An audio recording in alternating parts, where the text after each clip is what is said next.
not to go too far unless it's really bright, which I'm going to do here.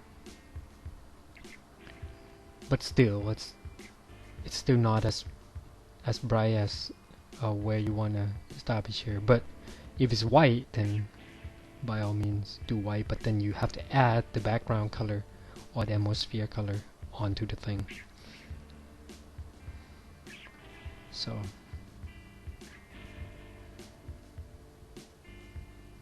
here's the blade.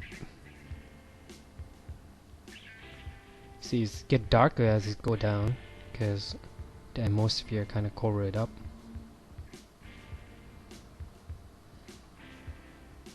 And I'm saving, and I think I should add a little more shape onto the handle, just so make it a little more interesting, way off the border here. And I decided to make it the same color as the gauntlet on the handle and stuff. Okay, so I established the basic value of around here, then I'll leave it as is for now. It looks okay down here, everything read. So I'm probably gonna come back and refine it later, but as for now I'm just going and trying to get the detail in it, detail design, and now just render it afterwards. I'm gonna add some fog, but I don't think that'll work out because I checked it out there and it's a little bit too dark. So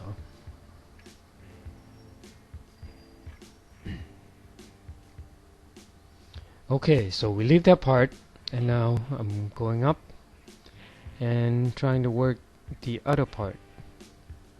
It's like sometimes when you do a concept design, you can just leave a certain part as is.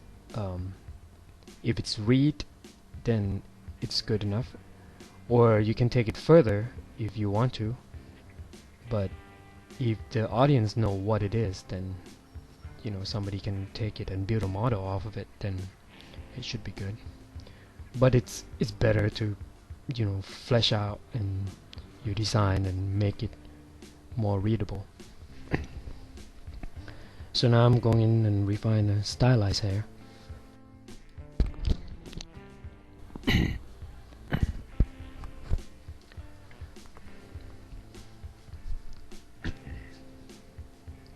So, and I'm using soft brush and some other custom brush that I have to kind of refine the hair and make it a little more soft and fine. Or you can, in the big area, under the big players that have a big value shape, then I'll just use a regular circle brush and go in. And that's gonna be supposed to be darker than it is because the light won't hit it and it's falling behind the back, so there's almost no light behind that at all, so I have to make it a little darker. And always check with your thumbnail if it looks okay, and if it doesn't get sucked into the same value as her armor on her arm, then that should be okay.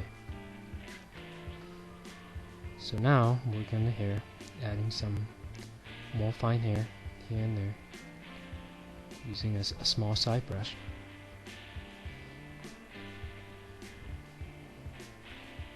Some of them pick some really light here and there, but not too much, just you have to wash the value. So, and then you push it back with the soft brush or airbrush into the background using the background color. It should be like 20% opacity, should do just fine, and, or 30%. So it's kind of fade back in, otherwise the value or in the saturation would be too strong. And now it's look like it's flowing inside the background or into the back.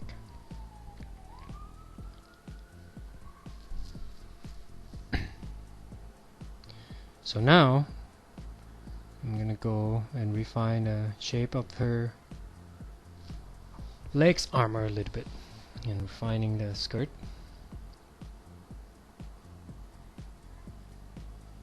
There you go. So I got the knee guard and part of her armor. You can see I just picked the color around there and just work through it. And this part is not going to be as fleshed out as the one on the top, because the smoke kind of in the foreground, so it's going to be kind of blend into the smoke a little bit more. And the value is going to be darker because it doesn't get hit by the warm light on top, but it still have the silhouette. And then I try to make this her cloth in the front and her cloth in the back distinguish. Now I'm just trying to refine the fold and clean up part of the outfit here and there. So now I'm back to the armor on the right side, just to adding some more stuff in there, adding some highlight, and corrected it using dodge. See if I could add a little more and make it look a little more metal, but not too much. And I'm just going in and trying to finalize her right arm, making an attempt at least, having some more ideas. Then I just add in. And on this tutorial I didn't have any initial design in the first place. I would just kind of wing it and gonna make it look as good as I can on this the full tutorial part. So now I'm going to refine the legs a little bit and stuff. Okay, here's what we got so far.